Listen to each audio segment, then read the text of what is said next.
Hola, buenas noches. Mi nombre es Berenice Pérez Castorena y hoy les voy a hablar sobre el Tratado de Cirugía Bucal, capítulos 18, 19 y 20. La infección odontogénica tiene como origen las estructuras que forman el diente y el periodonto, y que en su progresión espontánea afectará al hueso maxilar en su región periapical, lo cual perfora la cortical, eventualmente la cortical vestibular y el periósteo de los maxilares. Pueden originarse también en zonas anatómicas alejadas a la zona periapical afectada en principio. Etiopatogenia. La colonización de la infección bacteriana de la región periapical pueden obedecer a varias causas, aunque en nuestro ámbito la vía pulpar, que tiene como origen primario una caries, sigue siendo la más importante. En ocasiones puede ser iatrogénica, en consecuencia a una mala manipulación odontológica. Causas pulpares. La propagación de los microorganismos hacia la región periapical sigue la vía del conducto radicular y la causa primaria es la caries y la pulpitis. El paso intermedio basta una caries profunda, puesto que los gérmenes patógenos pasan a través de los túbulos dentinarios. La infección periapical cronificará en forma de granuloma o de quiste radicular. Puede residir de forma significativa en la propia lesión periapical, así como en la superficie externa del cono apical. Causas periodontales. En el adulto sigue teniendo un papel importante la enfermedad periodontal avanzada. La vía natural de drenaje hacia el exterior puede quedar interrumpida de forma transitoria, lo que facilita la propagación microbiana hacia la región periapical, también ocasionadas después de heridas por ganchos retenedores de prótesis removibles, coronas impactadas en la encía y laceraciones por objeto punzante. En niños y jóvenes será accidentes de erupción como pericoronitis. Causas traumáticas. Tienen la particularidad de que se llega a una necrosis pulpar sin necesidad de una lesión de caries previa.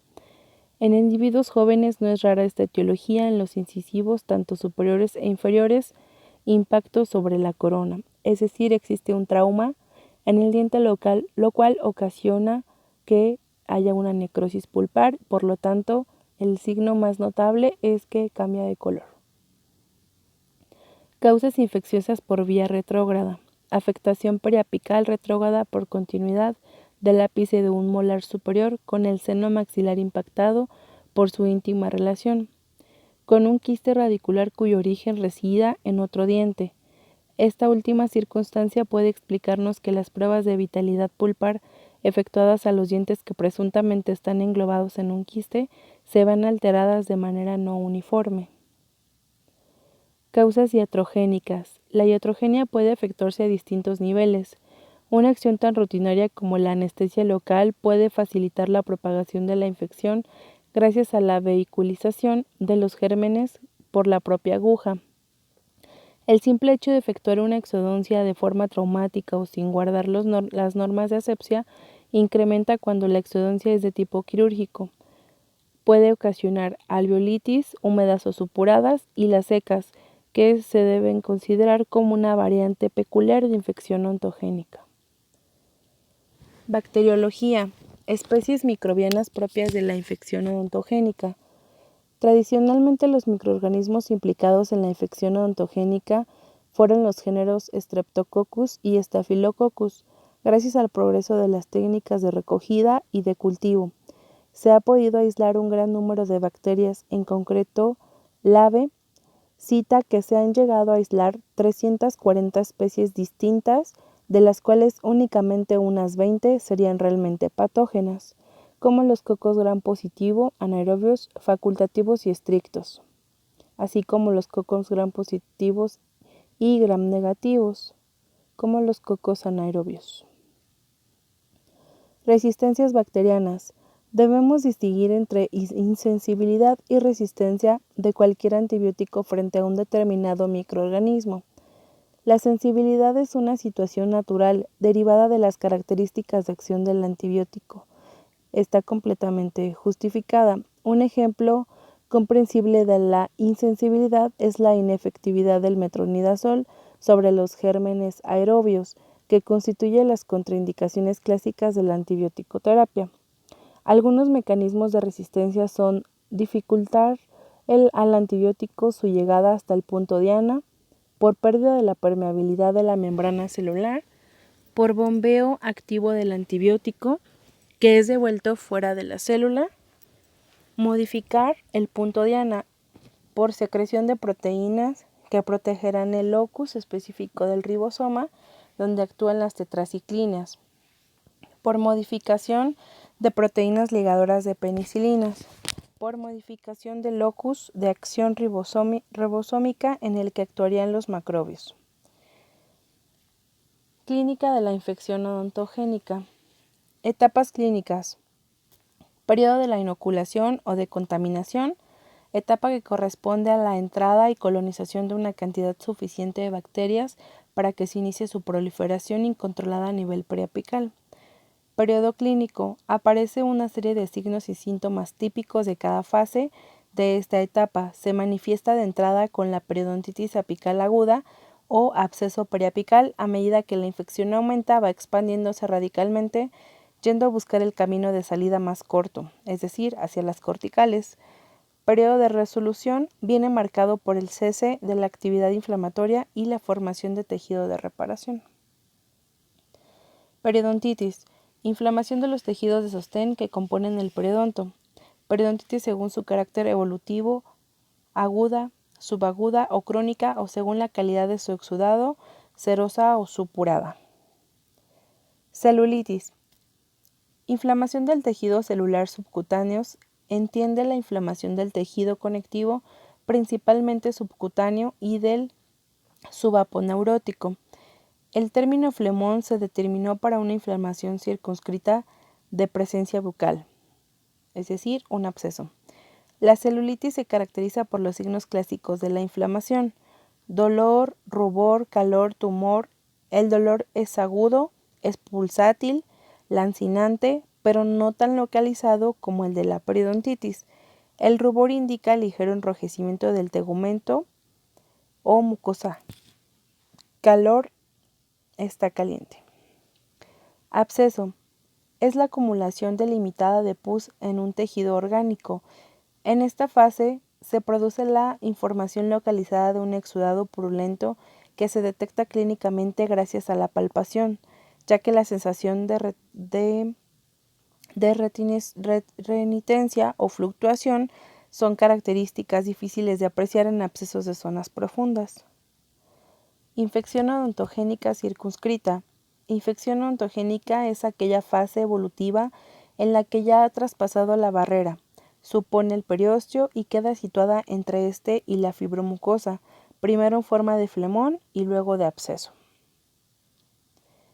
Localizaciones. Aquí tenemos de izquierda a derecha un absceso en molares superiores, absceso en vestibular y abscesos paramandibulares en el primer molar. Absceso maduro, absceso en el segundo molar inferior y abscesos originados en el tercer molar inferior, que abarcan el maceterino y paramandibular. Capítulo 19.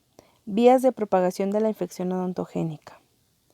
La infección odontogénica puede propagarse básicamente de dos formas: propagación por continuidad, es decir, la infección odontogénica puede propagarse por continuidad siguiendo la trayectoria de los músculos y las aponeurosis hasta llegar a establecerse lejos de su punto de origen. Esta diseminación puede observarse en una serie de espacios o regiones anatómicas de la cara y del cuello, superficiales o profundos, y en caso extremo en el mediastino. Propagación a distancia. Cabe distinguir una extensión de la infección odontogénica gracias a que los gérmenes viajarán por los vasos linfáticos y que suelen producir una reacción inflamatoria en la primera estación linfática, como por ejemplo en los ganglios de la celda submaxilar. Propagación por continuidad, recuerdo anatómico de los espacios bucales, vestíbulo bucal, espacio palatino, espacio sublingual.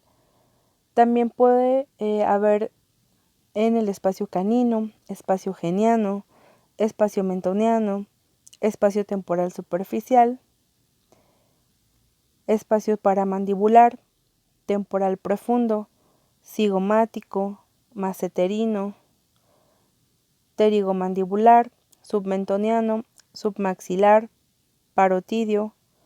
Espacios celulares de la lengua. Podemos distinguir dos espacios: espacio mediolingual, situado entre los dos músculos genioglosos; espacio lateral de biela, comprendiendo entre los músculos geniogloso e hiogloso. Espacios faringeos. Los espacios faringeos que más frecuentemente se afectan en la propagación cervical de las infecciones odontogénicas son el espacio faríngeo lateral o parafaríngeo y el espacio retrofaríngeo. El absceso vestibular se manifestará como una tumefacción que borra el surco mucovestibular, apreciándose a la altura del diente afectado. De entrada la mucosa se muestra enrojecida, pero luego se va a ir perfilando un abombamiento limitado que a uno o varios puntos blanco-amarillentos señalan la apertura espontánea inminente. Espacio palatino. Su afectación es siempre primaria a partir de alguna raíz palatina o del incisivo lateral superior. También está espacio sublingual, canino, geniano, mentoniano, paramandibular, espacio temporal superficial, espacio temporal profundo, espacio cigomático, maceterino, pterigomandibular, submentoniano, submaxilar, parotidio, faringeos. Fístulas odontogénicas. La cronificación de un absceso odontogénico, siempre que la evolución no sea hacia una osteomielitis, lleva a la creación de una fístula intra o extrabucal. Clínicamente se aprecia el agujero fistuloso, cuyos bordes son más elevados y rojizos, con un aspecto de un mamelón. Formas graves de la infección odontogénica propagada por continuidad, como celulitis difusas, la angina de Ludwig. Las células difusas son bastante raras en la actualidad. La afectación del estado general es patente, pero las molestias a nivel local son poco importantes.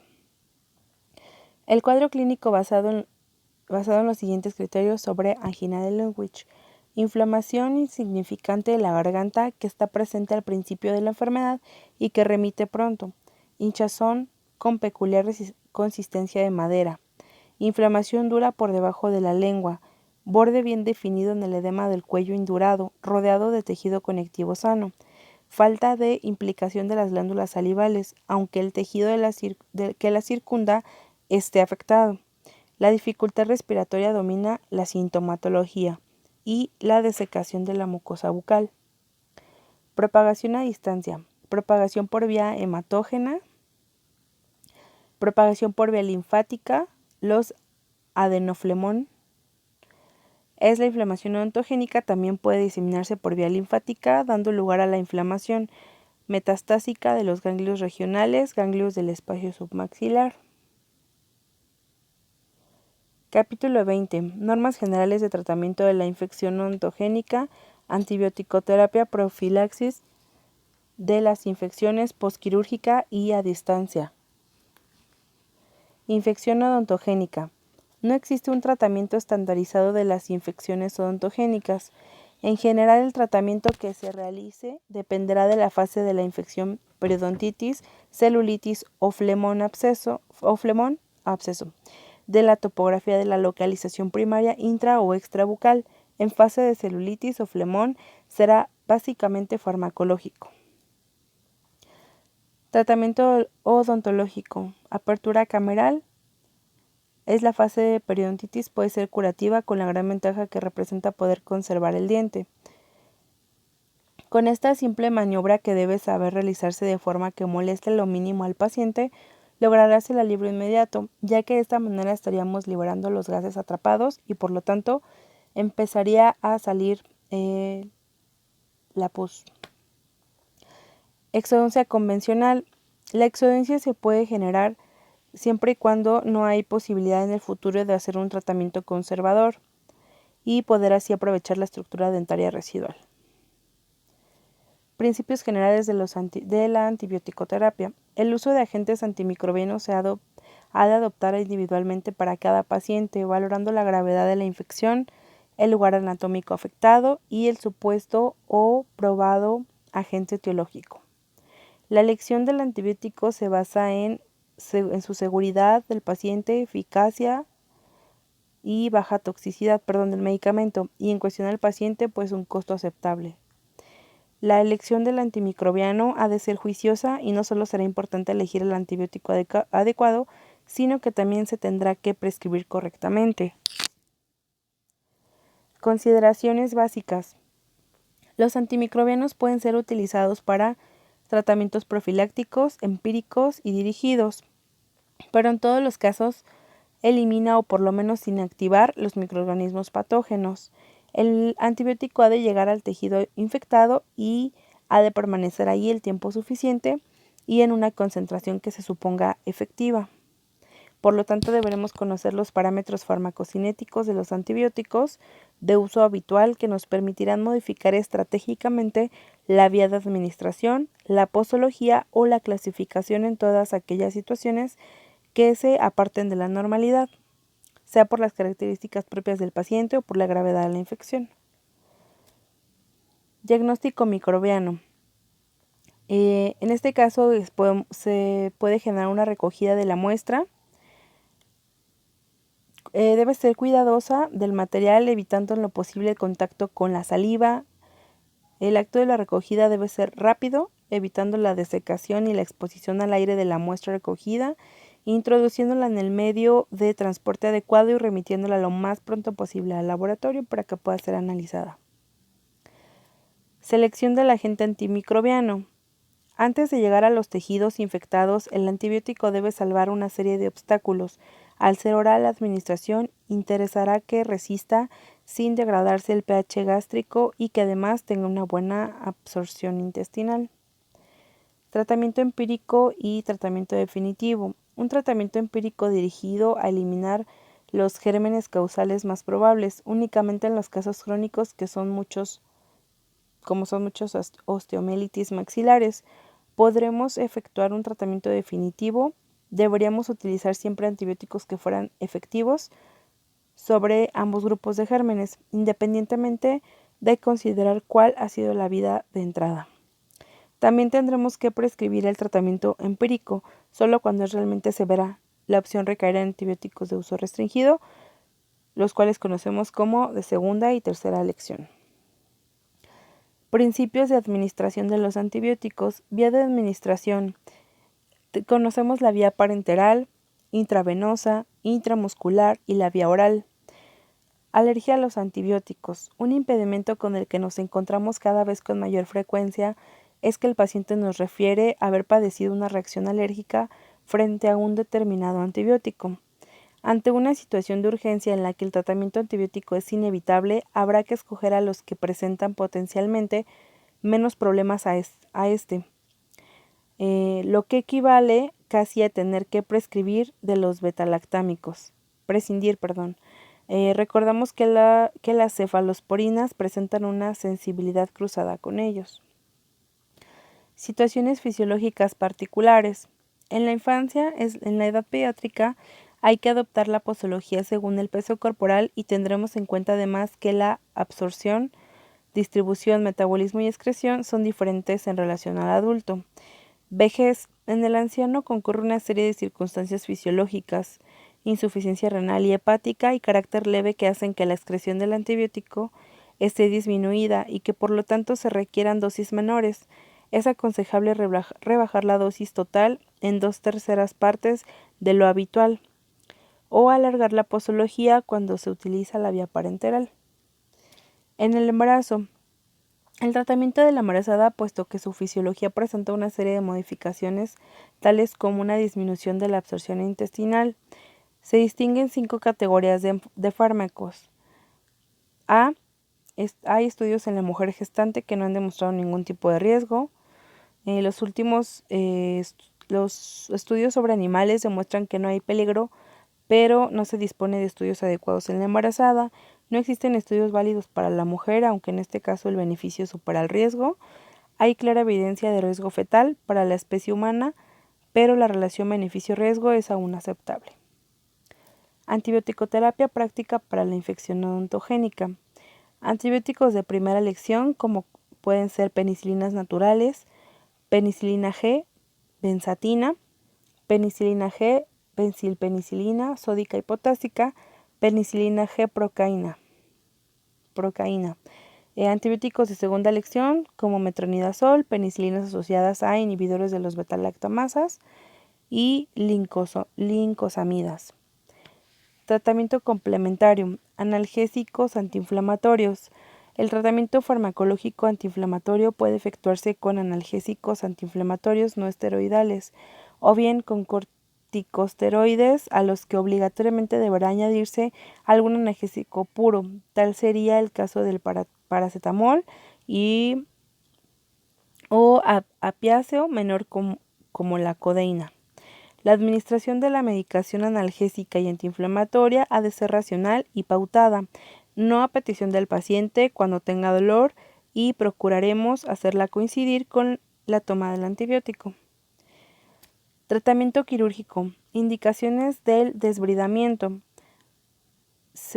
Por desbridamiento se entiende la incisión y ruptura quirúrgica de las bandas o bridas fibrosas que presentan en su interior un determinado tejido patológico. Tal es el caso de los abscesos. El desbridamiento está indicado cuando la infección odontogénica está en la fase de absceso maduro, cuando se nota la fluctuación del mismo. Esto exige, pues, un control diario del paciente, buscando mediante palpación bimanual este signo clínico. Indicaciones de la traqueostomía. La obstrucción respiratoria puede acontecer cuando la infección odontogénica afecta a los espacios que circundan la faringe, submaxilar, parafaringeo y retrofaringeo. En la mayoría de los casos va a tratarse de una obstrucción por compresión de las vías aéreas altas. Tratamiento específico según la etapa clínica. Tratamiento de la periodontitis. Si el paciente no presenta una afectación de su estado general, el tratamiento será farmacológico, antibiótico-terapia y odontológico. Consiste como mínimo en efectuar el tratamiento endodóntico que más convenga. Tratamiento de la celulitis. Si no hay una repercusión tóxica general, puede realizarse una exodoncia simple, siempre y cuando se haga una cobertura antibiótica en el supuesto caso de que aún no se haya iniciado el tratamiento. Tratamiento para el absceso. Una vez se ha formado el absceso, habrá que vaciarlo cuando se compruebe su fluctuación, generalmente cuando se trata de una localización primaria. El desbridamiento se hace por vía intrabucal y muchas veces la extracción del diente causal proporciona el drenaje de la colección purulenta a través del alveolo. Profilaxis de la infección posquirúrgica. Principios para indicar la profilaxis posquirúrgica. Debe haber un riesgo de infección superior al 10%. La cirugía bucal no complicada tiene un riesgo bajo la infección, pero clásicamente se admite que este peligro aumenta si se alarga el tiempo de intervención, si la cirugía es traumática, grado de osteotomía. Pautas de profilaxis antibiótica posquirúrgica. Exponemos una de entre las muchas posibles pautas a seguir como profilaxis antibiótica, como paciente estándar y paciente alérgico. También hay que considerar la posibilidad de efectuar sistemáticamente una profilaxis preoperatoria mediante enjuagues con colutorios antisépticos como la clorhexidina. Profilaxis de la infección a distancia. Infección metastásica, que es aquella que ocurre a distancia de la puerta de entrada del germen, es sin duda alguna la endocarditis bacteriana. La prevención de la infección metastásica es combatirla para la bacteremia antes de que los microorganismos aniden en su órgano de destino. En el caso de la cirugía bucal, dado que la cavidad bucal es un medio séptico, es comprensible e incuestionable que se produzca una bacteremia. Sin embargo, la colonización solo se lleva a cabo si en el terreno endocardio, articulaciones riñón, hay alguna debilidad predisponente. Listo.